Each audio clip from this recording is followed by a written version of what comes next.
गणेश जी की जय हो, गणेश जी की जय हो। एक बुढ़िया माई थी, वह बहुत ही गरीब और अंधी थी। उसके एक बेटा और बहू थे। वह बुढ़िया सदाई गणेश जी की पूजा किया करती थी। एक दिन गणेश जी प्रकट होकर उस बुढ़िया से बोले, बुढ़िया माँ, तू जो चाहे सो मांग ले। बुढ़िया बोली, मुझसे तो मांगना नहीं आता है, कैसे और क्या मांगू। तब गणेश जी बोले, अपने बहू बेटे से पूछ कर मांग ले। तब बुढ़िया ने अपने बेटे से कहा, गणेश जी कहते हैं तू कुछ मांग ले, बताओ मैं क्या मांगू। पुत्र ने कहा, माँ तू धन मांग ले। बहू से पूछा तो बहू ने कहा, नाती मांग लो। तब बुढ़िया ने सोचा कि यह तो अपने अपने मतलब की बात कर रहे हैं। अतः उससे बुढ़िया ने पड़ोसिन से पूछा तो उसने कहा, बुढ़िया तू तो थोड़ी दिन जिंदगी है, क्या तू धन मांगेगी और क्या नाती मांगे। तू तो अपनी आँखों को रोशनी मांग लो, जिससे तेरी जिंदगी आराम से कट जाए। इस पर बुढ़िया बोली, आदि आप पसंद है तो मुझे 9 करोड़ की माया दो, निरोगी काया दो, अमर सुहाग दो, आँखों की रोशनी दो, नाती दो, पोता दो और सब परिवार को सुख दो और अंत में मोक्ष दो। यह सुनकर तब गणेश जी बोले, बुढ़िया माँ, तूने तो हमें ठगा दिया, फिर भी जो तूने मांगा है वचन का अनुसार सब तुझे मिलेगा। और यह कह कर गणेश जी अंतर्ध्यान हो गए। उधर बुढ़िया माँ ने जो कुछ मांगा वह सब कुछ मिल गया। हे गणेश महाराज, जैसे तूने उस बुढ़िया माँ को सब कुछ दिया वैसे ही सब को देना। कहानी कहने वालों, सुनने वालों, हुंकार भरने वालों पर सब कोई के ऊपर कृपा कीजिए, सब का ऊपर कृपा कीजिए। जय गणेश जी, जय गणेश जी। बहुत समय की बात है, एक बहुत ही भयंकर असुर का राजा था। गज मुख वह बहुत ही शक्तिशाली बनना और धन चाहता था। साथ ही सभी देवी देवताओं को अपने बस में करना चाहता था। इसलिए हमेशा भगवान शिव से वरदान के लिए तपस्या करता था। शिव जी से वरदान पाने के लिए अपना राज्य छोड़कर जंगल में जाकर रहने लगा और शिव जी से वरदान प्राप्त करने के लिए बिना पानी पिए भोजन खाए रात दिन तपस्या करने लगा। कुछ साल बीत गए। शिव जी उसके अपार तप को देख कर प्रभावित हो गए और शिव जी उसके सामने प्रकट हुए। शिव जी ने खुश होकर उसे सदायक शक्तियाँ प्रदान किया, जिससे वह बहुत शक्तिशाली बन गया। सबसे बड़ी ताकत जो शिव जी ने उसे प्रदान किया वह यह था कि उसे किसी भी शस्त्र से नहीं मारा जा सकता। असुर गजामुख को अपनी शक्तियों पर गर्व हो गया और वह अपने शक्तियों का दुरुपयोग करने लगा और देवियों देवताओं पर आक्रमण करने लगा। मात्र शिव, विष्णु, ब्रह्मा और गणेश ही उसके पतंग से बचे हुए थे। गजामुख चाहता था कि हर कोई देवताओं उसकी पूजा करे। सभी देवताओं शिव, विष्णु और ब्रह्मा जी के शरण में पहुँचे और अपने जीवन की रक्षा के लिए गुहार करने लगे। यह सब देखकर शिव जी ने गणेश को असुर गजामुख को यह सब करने से रोकने के लिए भेजा। गणेश जी ने गजामुख के साथ युद्ध किया और असुर गजामुख को बुरी तरह से घायल कर दिया, लेकिन तब भी वह नहीं माना। उस रक्षक ने सवाई को एक मूषक का रूप में बदल दिया और गणेश जी की ओर आक्रमण करने के लिए दौड़ा। जैसे ही गणेश जी के पास पहुंचा, गणेश जी कूद कर उसके ऊपर बैठ गया। गणेश जी ने गजामुख को जीवन भर के मूषक में बदल दिया और अपने वाहन के रूप में जीवन भर के लिए रख लिया। बाद में गजामुख भी अपने इस रूप से खुश हुआ और गणेश जी का प्रिय मित्र बन गया। कथा के अनुसार एक समय की बात है, किसी शहर में कोई लोग रहते थे। सभी ने अपने कामों में व्यस्त रहते थे। किसी को किसी से कोई मतलब नहीं था। भजन, कीर्तन, भक्ति भाव, दया, माया, परोपकार जैसे संसारों का भाव हो चुका था। शहर में बुराई बढ़ गई थी। शराब, जुए, रस, व्यभिचार, चोरी, डकैती आदि बहुत से गुनाह शहर में होने लगे थे। मौजूद इसके उस शहर में कुछ अच्छे लोग भी रहते थे। इनमें शीला नामक स्त्री जो धर्मी के प्रकृति और संतोष स्वभाव वाली थी। उनका पति भी विवेकी और सुशील था।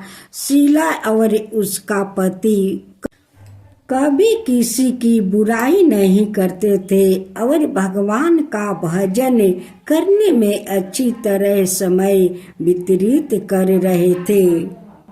शहर के लोगों उनकी गृहस्थी की सराहना करते थे।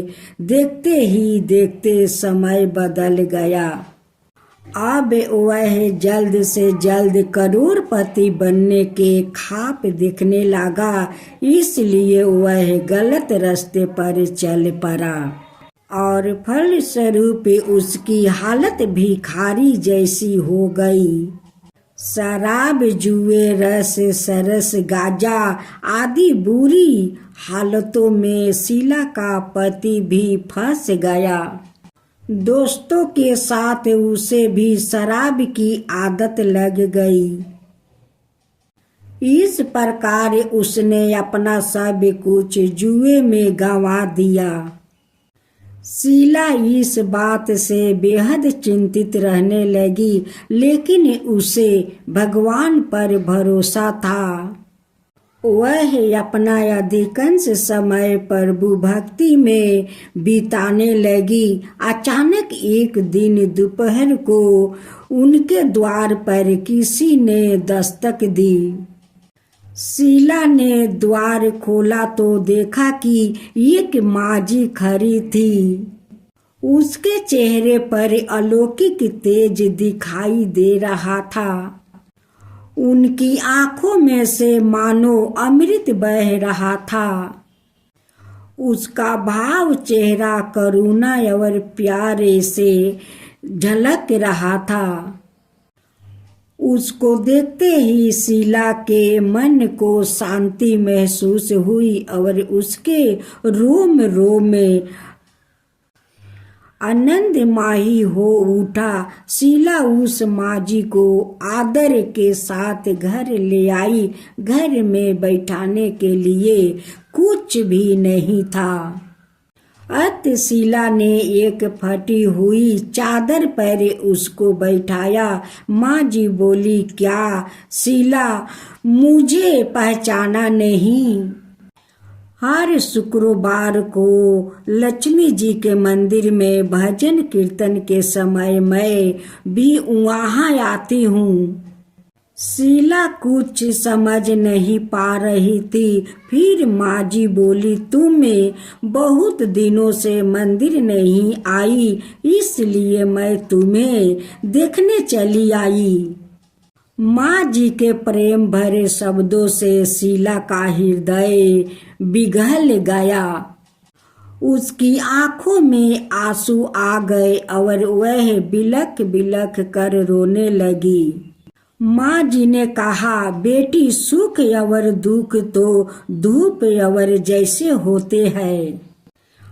धैर्य रखो बेटी, मुझे तेरी सारी परेशानी बात माँ जी के व्यवहार से शीला काफी संभल मिला और सुख की आस में उसने माँ जी को अपनी सारी कहानी कह सुनाई। माँ जी के व्यवहार से शीला को काफी सगुन मिला और उसने माँ जी को अपनी सारी कहानी सुनाई। शीला के पूछने पर माँ जी ने उसने व्रत की सारी विधि भी बताई। माँ जी ने कहा, बेटी, माँ लक्ष्मी जी का व्रत बहुत सरल है। उसे वर दे लक्ष्मी व्रत, यह वैभाव लक्ष्मी व्रत कहा जाता है। यह व्रत करने वाले की सब मनोकामनाएं पूर्ण होती है। वह सुख संपत्ति और आस प्राप्त करता है। शीला यह सुनकर आनंदित हो गई। शीला ने संकल्प करके आंखें खोली तो सामने कोई नहीं था। वह सोच में पड़ गई कि माँ जी कहाँ गई। शीला को तत्काल यह समझते देर नहीं लगी कि माँ जी और कोई नहीं थी, वो साक्षात लक्ष्मी जी ही थी। दूसरे दिन शुक्रवार था। सुबह स्नान करके स्वच्छ कपड़ा पहनकर शीला ने माँ जी द्वार बताई विधि से पूर्ण मन से व्रत किया। आखिरी में प्रसाद वितरण हुआ। यह प्रसाद पहले पति को खिलाया। प्रसाद खाते ही पति के स्वभाव में फर्क पर गया। उस दिन उसने शीला को मारा नहीं, सताया भी नहीं। शीला को बहुत आनंद हुआ। उनके मन में बेभाव लक्ष्मी व्रत के लिए श्रद्धा बढ़ गई। शीला ने पूर्ण श्रद्धा भक्ति से शुक्रवार तक बेभाव लक्ष्मी व्रत किया। शुक्रवार को माँ जी के कहे मुताबिक उद्यापन विधि करके 7 स्त्रियों को बेभाव लक्ष्मी व्रत की 7 पुस्तकों उपहार में दी। फिर माता जी के धन लक्ष्मी स्वरूप की छवि को बंधन करके भाव मन ही मन प्रार्थना करने लगी, हे माँ लक्ष्मी, हे माँ धन लक्ष्मी, मैंने आपका बेभाव लक्ष्मी व्रत करने की मन्नत मांगी थी, वह व्रत आज पूर्ण किया है।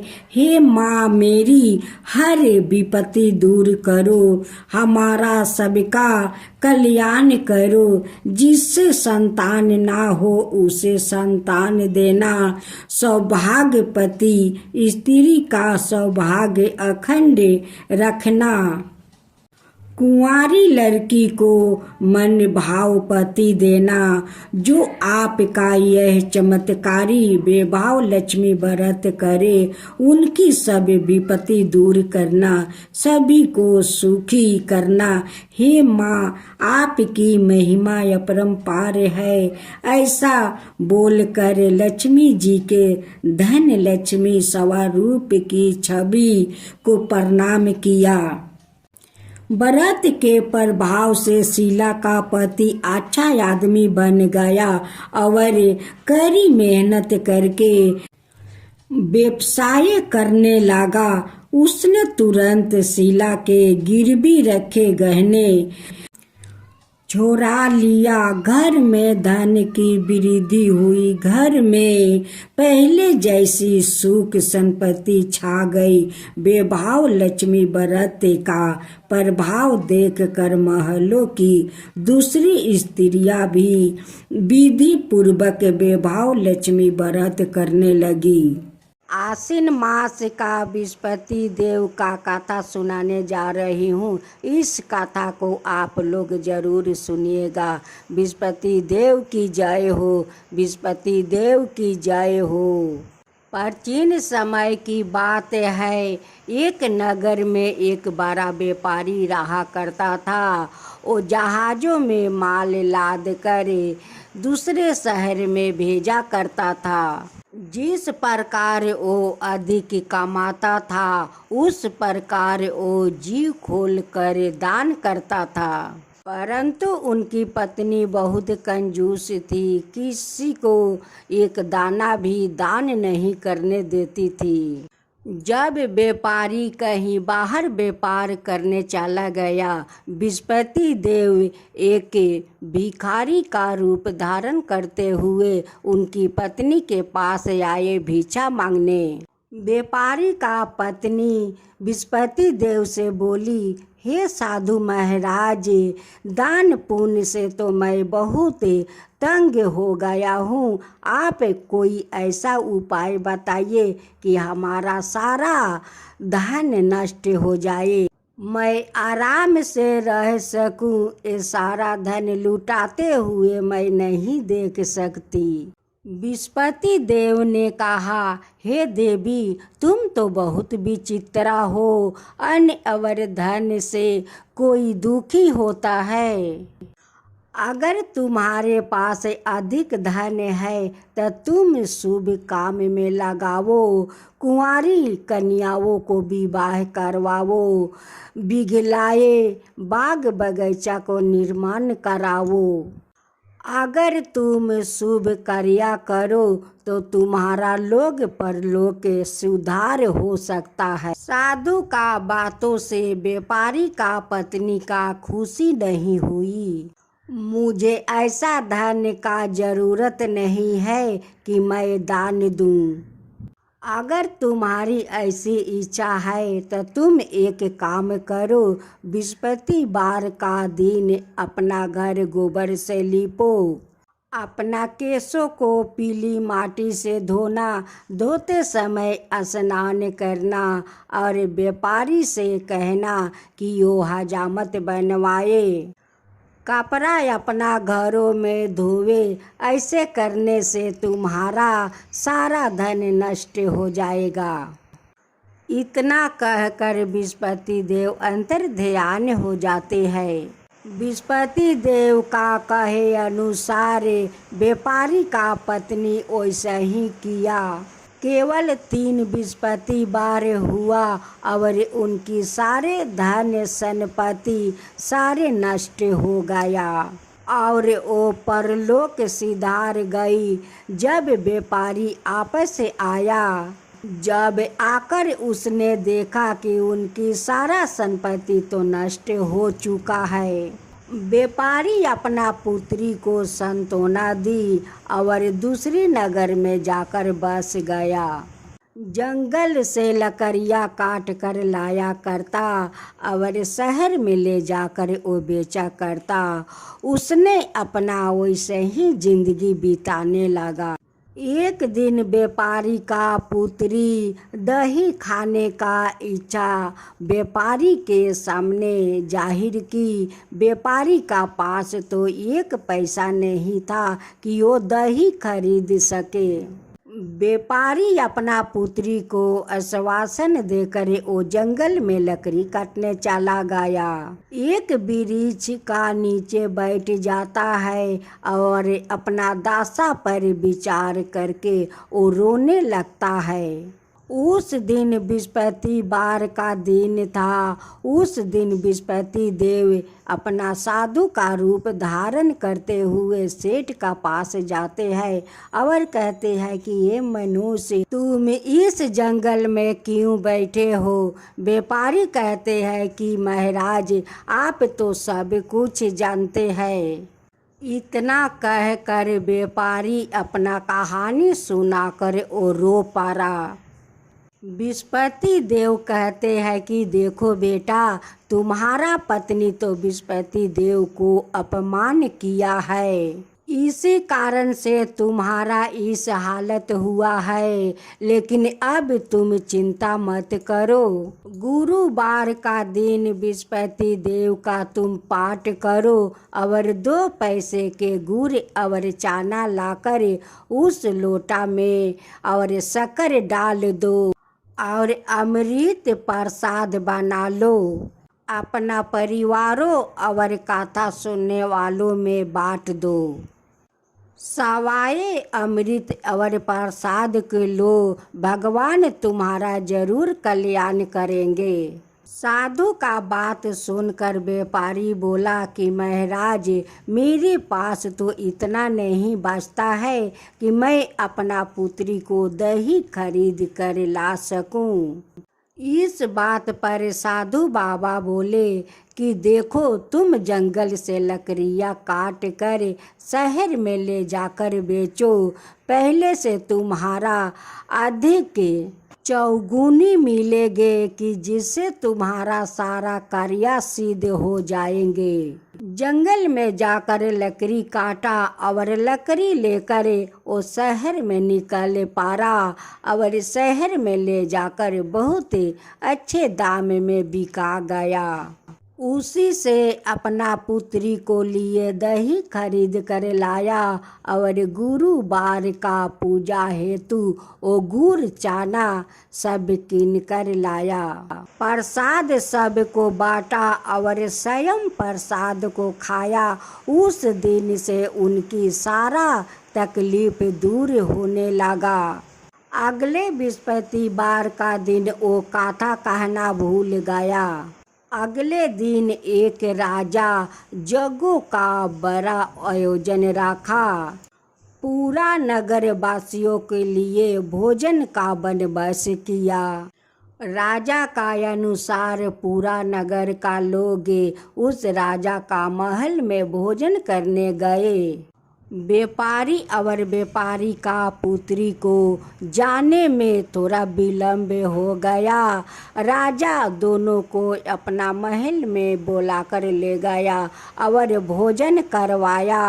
व्यापारी और उनकी पुत्री भोजन करके लौट आया। तब रानी जाकर देखती है उसकी टंगे हुए हार वहाँ से गायब है। रानी को संदेह व्यापारी और व्यापारी का पुत्री पर हुआ। व्यापारी और व्यापारी का पुत्री पर रानी को संदेह हुआ। रानी कहती है कि उनकी पुत्री मेरी हार चुराई है। राजा का अनुसार करवास की वो दोनों को कोठरी में कैद कर दिया गया।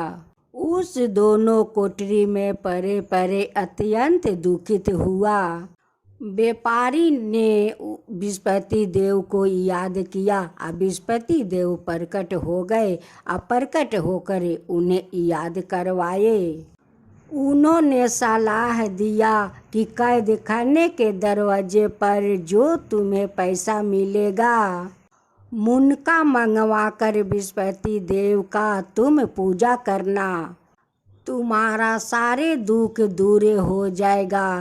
कैद खाने के दरवाजे पर उन्हें 2 पैसे मिले। सड़क पर एक स्त्री जा रही थी। व्यापारी उसे बुलाकर कहते हैं कि बहन, मुझे गुड़ और चना ला दो। उस स्त्री ने बोली कि मैं तो अपना बहू के लिए गहने खरीदने जा रही हूँ, मुझे तो समय नहीं है। उस स्त्री तो कहकर चली गई। फिर थोड़ी देरी बाद एक स्त्री आई। व्यापारी उस स्त्री को बुलाया और उससे कहते हैं कि बहन, मुझे तो बृहस्पति देव का कथा कहवानी है, मुझे गुड़ चना ला दो। जब उस स्त्री ने बृहस्पति देव का नाम सुनी तो कहने लगी कि भाई, मैं आपका पहले गुड़ चना ला देती हूँ। मेरे तो एकलौता पुत्र मर गया है, उसीलिए मैं कफन लाने जा रही थी। पहले मैं आपको काम कर दूंगी, तब जाकर अपना पुत्र को कफन लाने जाऊंगी। उस स्त्री ने बाजार जाकर गुड़ चना ले आई और सवाए बृहस्पति देव को वो कथा सुनी। पूजा समाप्त होने पर उस स्त्री अपना घर आई।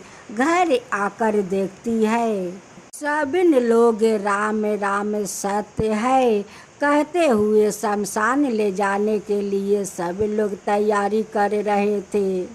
उस स्त्री ने कहती है कि मेरे पुत्र को मुख देख लेने दो। जब स्त्री अपना पुत्र को मुँह देखती है, उनकी मुख में उस प्रसाद और चनामृत डाल देती है।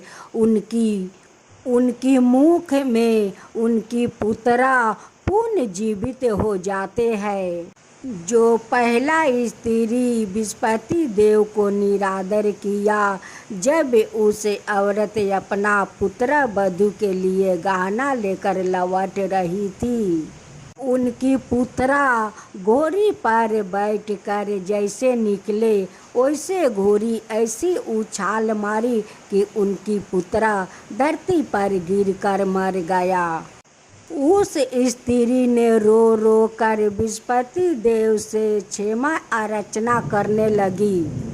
बृहस्पति देव साधु रूप धारण करते हुए उस स्त्री के पास पहुंचकर कहते हैं कि हे देवी, तुम्हें विलाप करने का कोई ज़रूरत नहीं है। ये तो बृहस्पति देव को अनादर करने के कारण हुआ है। मेरे भक्त के पास जाकर क्षमा मांगो, तभी तुम्हारा मनोकामना पूरी होगी। उस स्त्री ने जेल में जाकर व्यापारी से माफ़ी मांगी और बृहस्पति देव को कथा भी सुनी। कथा समाप्त होने पर उस स्त्री ने प्रसाद और चनामृत लेकर अपना घर आई। उस स्त्री ने अपना मृतक पुत्र को मुख में प्रसाद और चनामृत डाल देती है। उस प्रसाद का प्रभाव से उनकर मरे हुए पुत्र पुनः जीवित होकर बैठ जाते हैं। उसी दिन बृहस्पति देव उस राजा को सपने में आते हैं और कहते हैं कि हे राजन, तुम जो व्यक्ति को कैद खाना में बंद किया है, वो तो निर्दोष है, वो तो बिल्कुल निर्दोष है। आपका रानी का हार वो नहीं चुराया है। जब रानी और राजा निकले तो देखते हैं कि उनकी हार उस खूंटी पर लटके हुए है। राजा दोनों को रिहाई करवा देते हैं और राजा ने उस व्यापारी का पुत्री को अधिक राजे देकर उन्हें विवाह करवा देते हैं और हीरा जवाहरात उन्हें दहेज में देते हैं। उस दहेज में सब कुछ देकर राजा खुशी खुशी से विदाई कर देते हैं।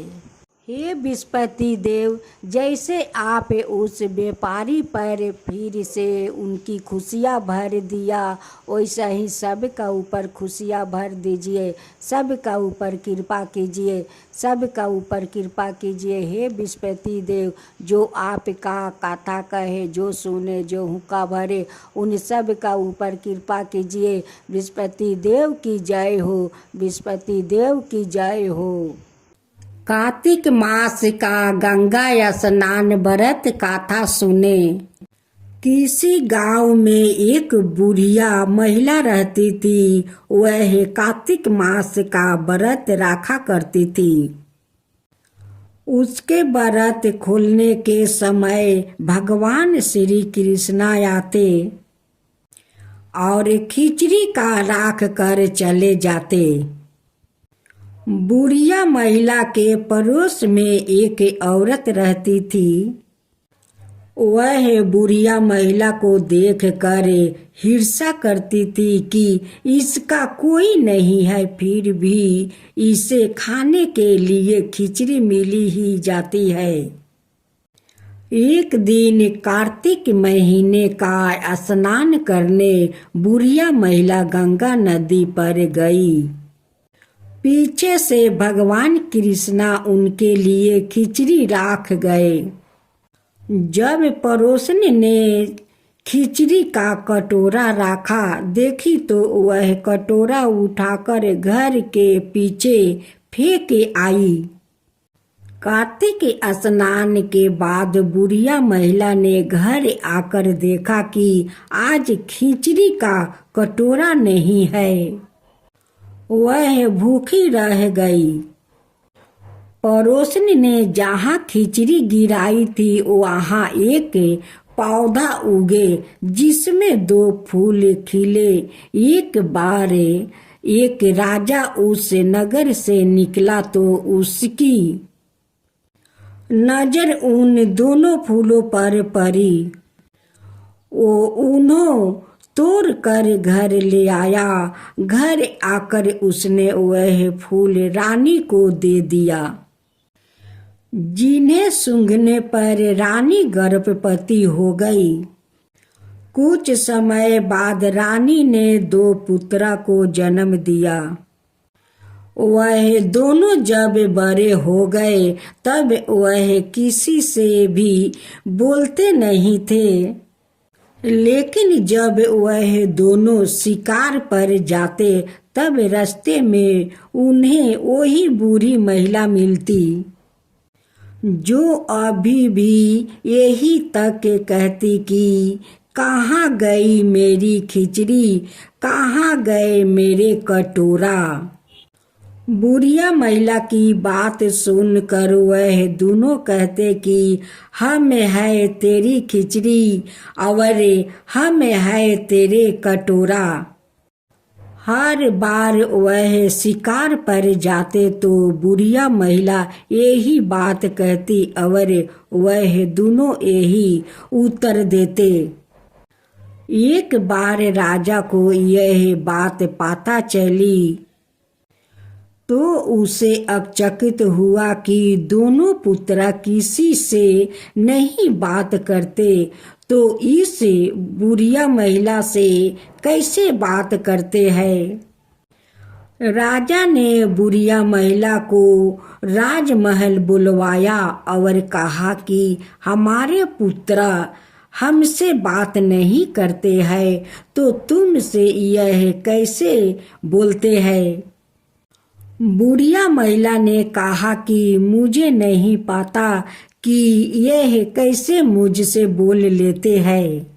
मैं तो कार्तिक का व्रत करती थी और भगवान कृष्णा मुझे खिचड़ी का कटोरा भरकर दे जाते थे। एक दिन मैं कार्तिक स्नान कर आपस आई तो मुझे वह खिचड़ी नहीं मिली। जब मैं कहने लगी कि कहाँ गई मेरी खिचड़ी, कहाँ गया मेरा कटोरा, तब इन दोनों लड़का ने कहा कि तुम्हारी पड़ोसन ने तुम्हारी खिचड़ी फेंक दी थी। तो उसके 2 फूल बन गए थे। वह फूल राजा तोड़ ले गया और रानी ने सूंघा तो पुत्र का जन्म हुआ। हमें भगवान ने तुम्हारे लिए भेजा है। सारी बात सुनकर राजा ने बुढ़िया महिला को महल में ही रहने का आदेश दे दिया है। कार्तिक महाराज जैसे अपने बुढ़िया महिला की बात सुनी, वैसे ही आपका व्रत करने वालों की भी सुनना। जय हनुमान जय हनुमान। बहुत समय पहले की बात है। किसी गांव में एक बुढ़िया रहती थी। उसके एक बेटा बहू भी थी जो उसी के साथ रहते थे। एक बार जब कार्तिक का महीना आया तो बुढ़िया ने अपने बेटे से कहा कि वह कार्तिक स्नान के लिए जाएगी और 1 महीना वो ही रहेगी।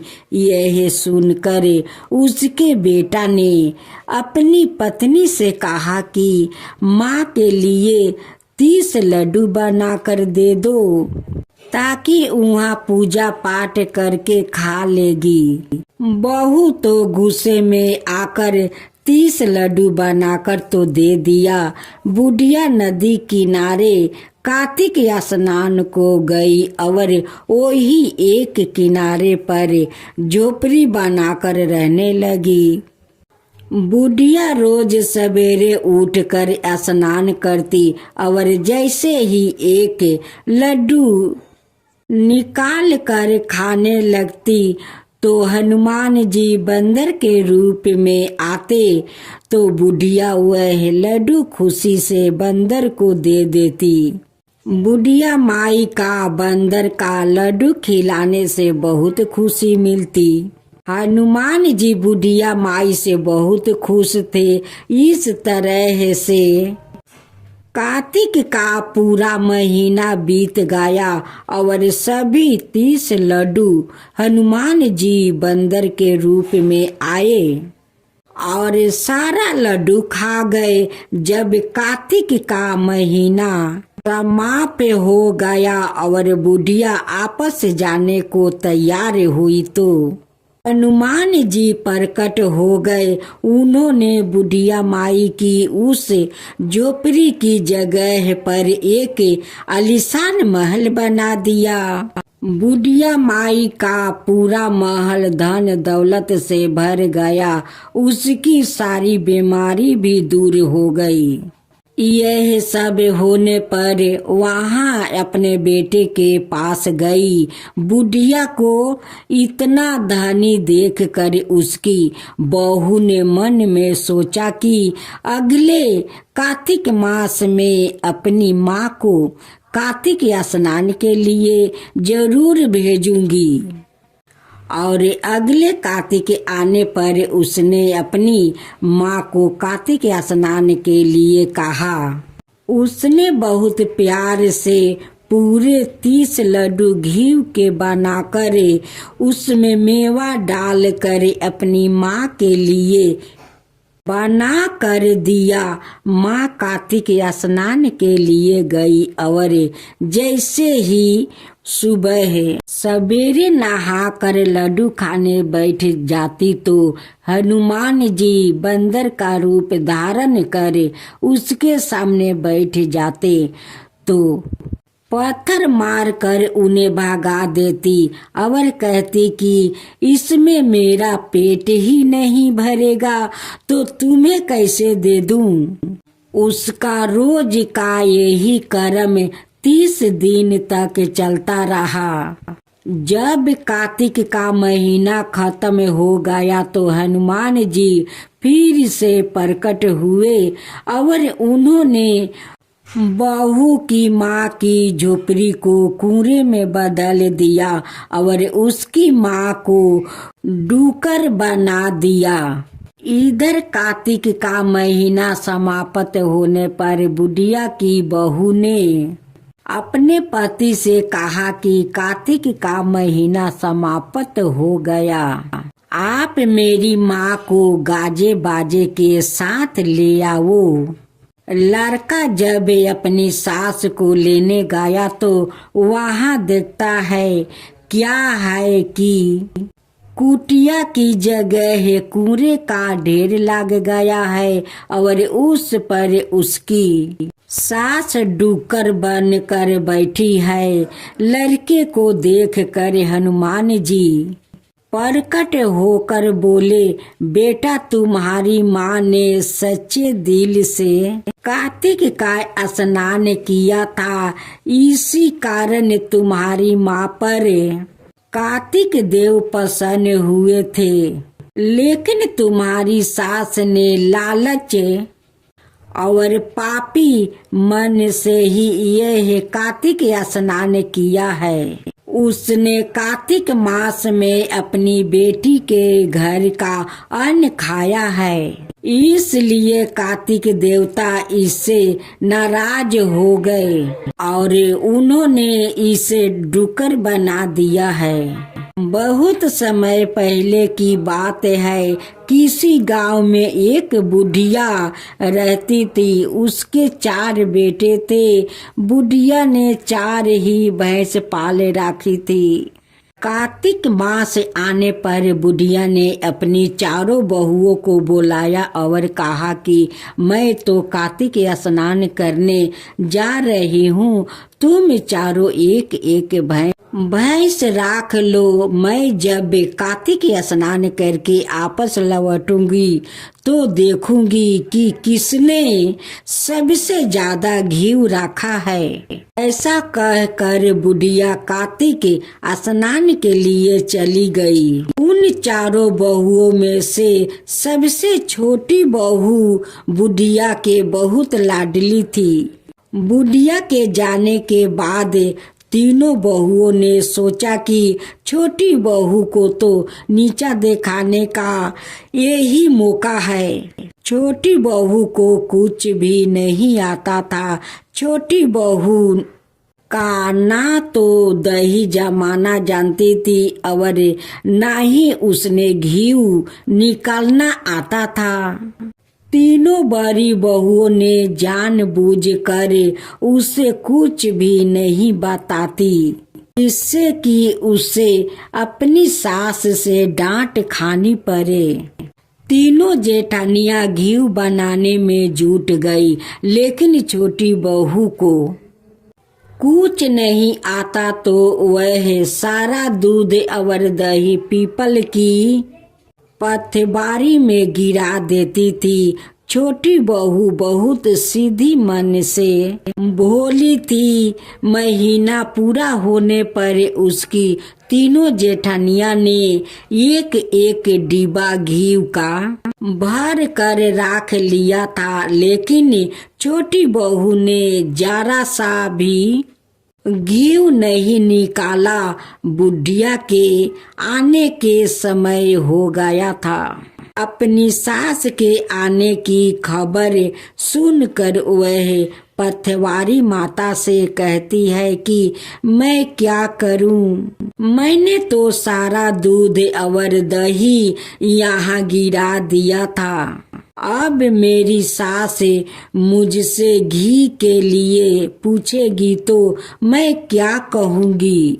पथवारी माता ने छोटी बहू से कहा कि तुम यह 4 कंकर ले जाओ और 4 खाली डिब्बे में रख देना। इससे 4 डिब्बा घी से भर जाएगा। उसने पथवारी माता के कहे अनुसार वैसे ही किया और उसके पास 4 डिब्बे घी से भर गया। जब बुढ़िया घर आई तो उसने आते ही उसने 4 बहुओं को बुलाकर कहा कि लाओ अपना अपना घी दिखाओ कि किसने कितना घी बनाया है। तीनों जेठानियां अपना अपना घी का डिब्बा ले आई। और मन ही मन खुश होने लगी कि अब छोटी बहू को तो सास से डांट पड़ेगी। छोटी बहू आई तो साथ में 4 डिब्बे घी भी लाई। तीनों बहुएं देख के हैरान हुई कि ऐसे तो दही बिलोना भी नहीं आता, तो यह घी कहाँ से आया। अपनी सास से कहने लगी कि जरूर इसके पति ने यह घी खरीदा है। सास के पूछने छोटी बहू ने कहा कि मुझे तो कुछ भी नहीं आता और ना ही मुझे किसी ने बताया कि किस तरह से दही पिलोकर घी बनाया जाता है।